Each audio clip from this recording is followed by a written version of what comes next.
Good afternoon and welcome to today's AML Regulation 21 Audits webinar, Does Your Firm Need One? And What Does the SRA Expect? With Raquel and Femi from DG Legal. For those of you who haven't joined our webinars before, my name is Finn and I'm a consultant here at DG Legal. The slides from today's presentation will be sent over tomorrow and a recording of the webinar will be available for 3 months. So if we run over and you need to leave, you'll be able to watch the rest at a time of your choosing. Now, we are in webinar mode, so we can't see or hear any of you. This is a fast-paced webinar as well, so we have a lot to get through, and I'm afraid we won't have time for questions at the end. Over to you, Raquel and Femi. Good afternoon, everyone, and thank you for joining us today. We're going to spend the next roughly 30 minutes looking at Regulation 21 of the Money Laundering Regulations, in particular, the requirement to consider whether your firm needs an independent audit function for its AML controls. Now, this is an area receiving increasing attention from the SRA. In many of the reviews and inspections, we see that firms don't necessarily get into difficulty because they've made the wrong decision, but because they've failed to demonstrate that they have properly considered the requirement, assessed their risk, and documented the reasoning. So today we're going to focus on 5 areas. What the regulation actually requires, how to determine whether your firm needs an independent audit, how to evidence and document your decision, what the SRA expects, and finally we will go over some of the common failings and give you practical tips to strengthen your approach. So what does the Regulation 21 actually say? Let's begin with the regulation itself. At its core, Regulation 21.1 requires firms, where appropriate to the size and nature of their business, to establish an independent audit function to examine and evaluate the adequacy and effectiveness of their AML policies, controls, and procedures. Now, the definition could be misleading. So there are 3 important points to understand. The first point is that the requirement is risk-based. So this is not a rule that automatically applies to every firm in exactly the same way. The regulations recognize that a small practice operating from a single office with limited exposure to higher risk faces a very different risk from a larger firm conducting complex corporate transactions across multiple jurisdictions. So as a result, the question that we should be asking ourselves is not simply, do we have an audit function, but given our size and nature and risk profile, should we have an independent audit? The second point to consider is independence. The word independent is also often misunderstood. The regulations do not necessarily require that you commission an external consultant or audit provider. In some firms, an internal review might be perfectly acceptable. However, whoever carries out the review must be sufficiently independent to provide objective challenge. So, in other words, they cannot be reviewing and approving their own work. The purpose of the audit is to provide assurance that controls are genuinely working, and that assurance loses value if the reviewer has no ability to challenge the existing processes. And finally, the third point is that the audit function forms part of your wider AML framework. So think of your AML framework as having several layers. You have your policies and procedures, your training, your matter monitoring, your client due diligence controls, and risk assessment. So the independent audit function sits above this as an assurance mechanism, and its role is to test whether those controls are operating effectively in practice and whether improvements are needed. So how do you decide whether an audit is required? And in my opinion, this is where proportionality comes into play. So a good approach is to conduct a structured assessment of the factors that would influence your AML risk profile. The SRA expects firms to consider the overall picture and reach a conclusion based on a structured risk assessment that it's risk-based. So the first factor to consider would be the size and complexity. Now, generally speaking, the larger and the more complex that a firm becomes, the more likely it is that an independent audit will be appropriate. As a multi-office firm with numerous departments, high transaction volumes, and a broad client base presents greater oversight challenges than a smaller practice. The type or nature of the work undertaken is another critical factor. Practice areas such as residential conveyancing, commercial property, corporate transactions, and trust and company services are all associated with elevated money laundering risk. So the more exposure your firm has to higher risk services, the stronger the argument for an independent review and assurance. The third factor to consider would be who your clients are and where they're located. Do you act for politically exposed persons? Do you have international clients? Are you dealing with clients connected to higher risk jurisdictions? Or are you undertaking transactions involving unusually complex ownership structures? All these factors can significantly increase the risk and may support the need for formal independent audit arrangements. Past issues are often one of the strongest indicators too.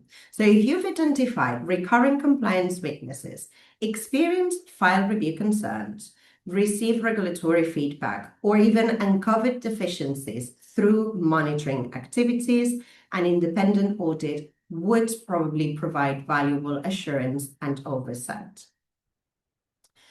Time since the last assessment is another factor to consider. One common mistake that we see is that firms are treating the decision as permanent. And of course, a decision that was reasonable 3 years ago might not longer be appropriate today, because we all know that firms grow, services change, staff numbers increase, and client risk profiles evolve. So your assessment should therefore be reviewed periodically. And finally, consider whether you have the resources to conduct an effective independent review internally. As we said earlier, some firms might have individuals who can provide sufficient independence and expertise, but others might need to seek external support. So how do you evidence your decision?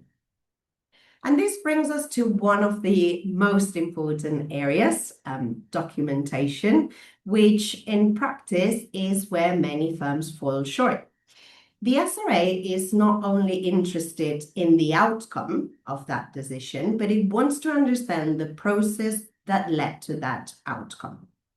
So if you decide that an audit is required, you should clearly document why the requirement applies to your firm, the scope of the audit, how often it will take place, who will conduct it, how independence is achieved, and finally, how findings will be monitored and follow up.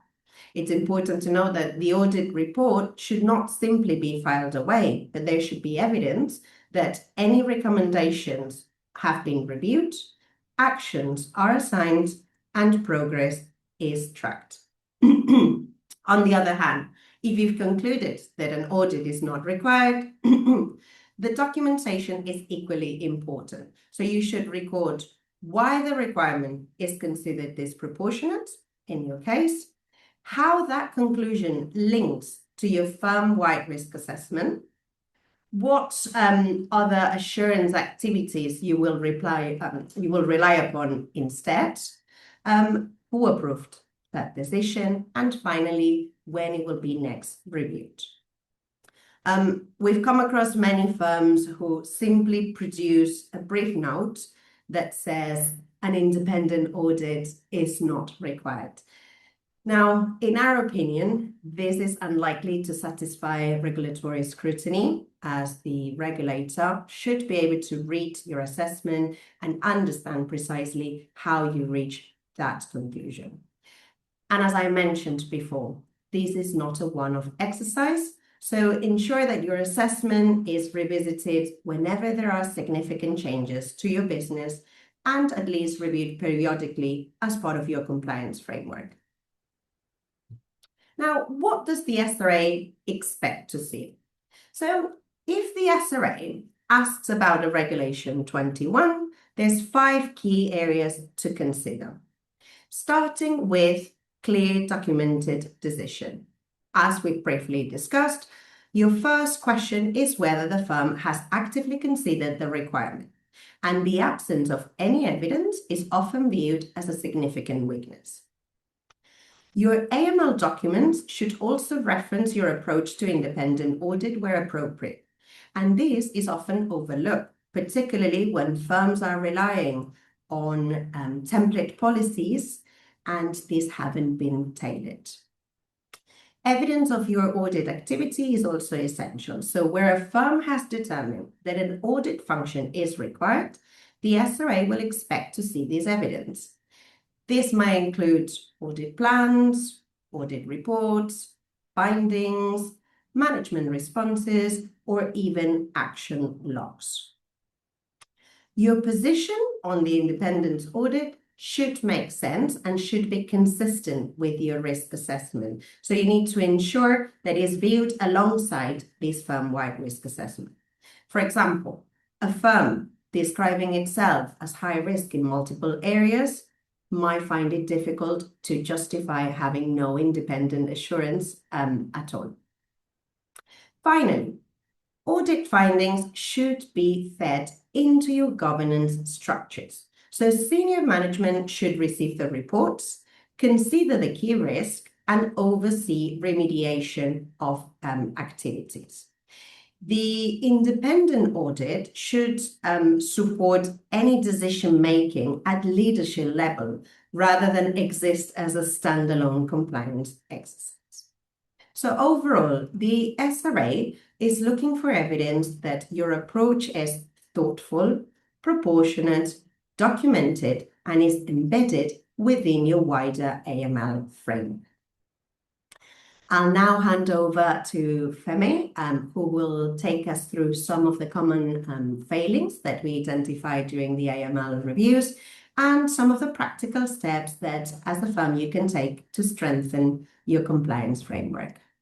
Thank you, Raquel. I will now focus on where firms are getting it wrong in practice by looking at recurring issues identified by the SRA.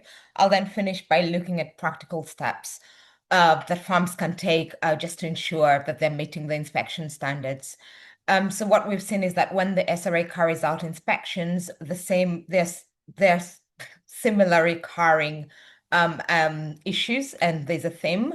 The issue is often not the absence of AML policies and procedures, but more the absence of demonstrating and evidencing the procedures effectively in practice.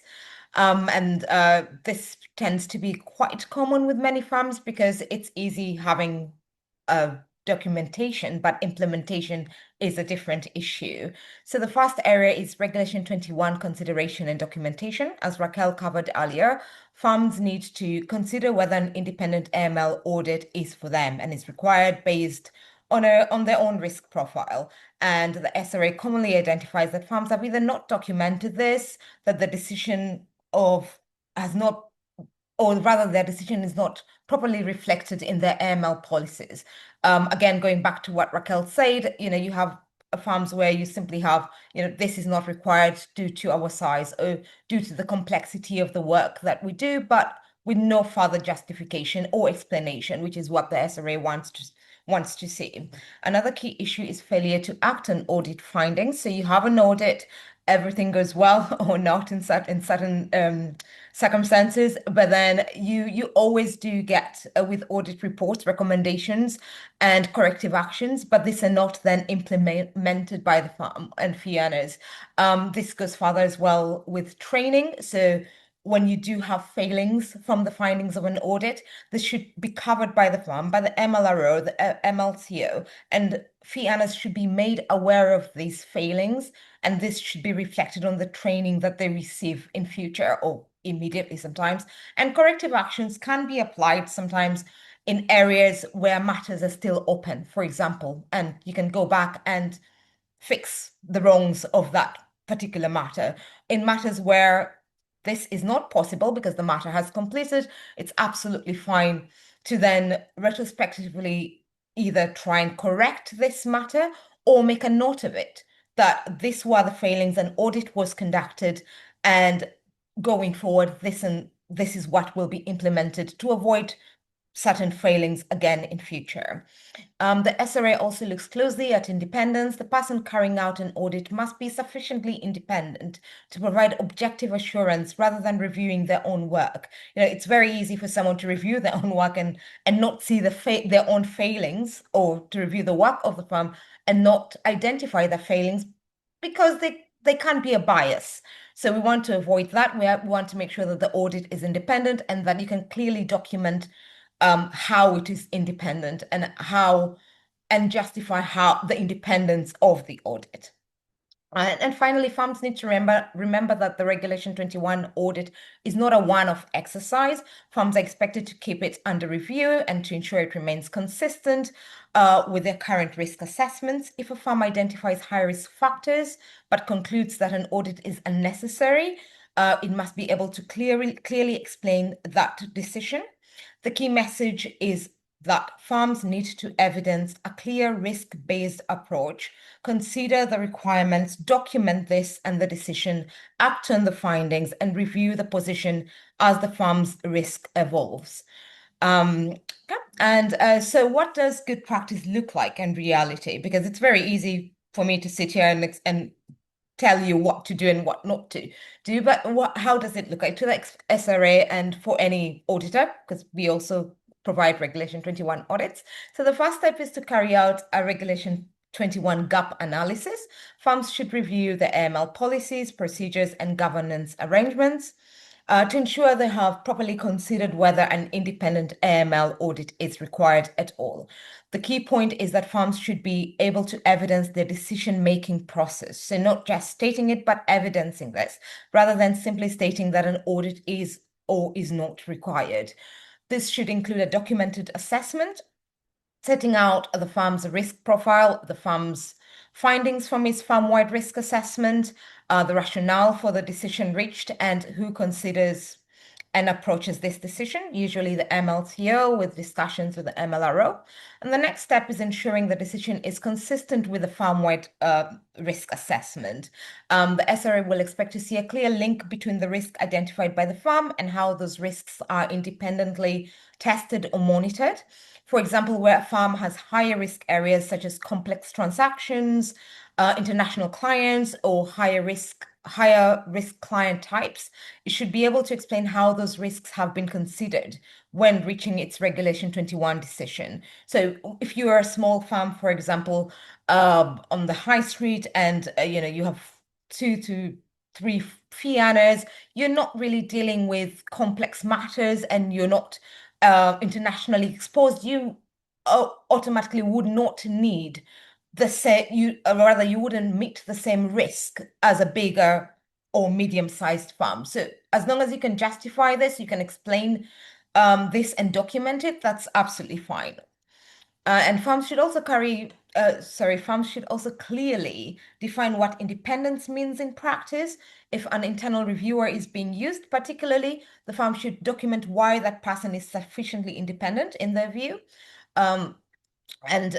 Essentially, again, justification, and I keep on repeating this word, just being able to justify why you've made the decisions that you've made, and documentation and evidencing this.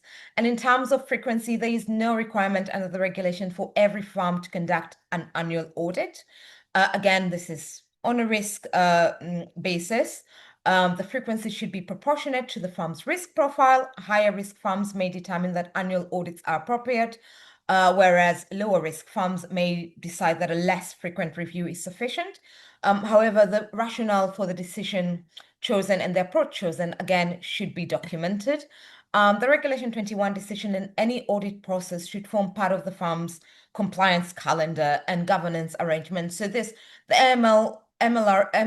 MLCO should know and be conducting this on an ongoing basis, that this is not just something that you carry out as a one-off and forget about it, or every 2 years and forget about it, but should be assessing risk continuously and as matters change and as the firm grows or changes, or sometimes it's not even growth, sometimes it's reduction of risk.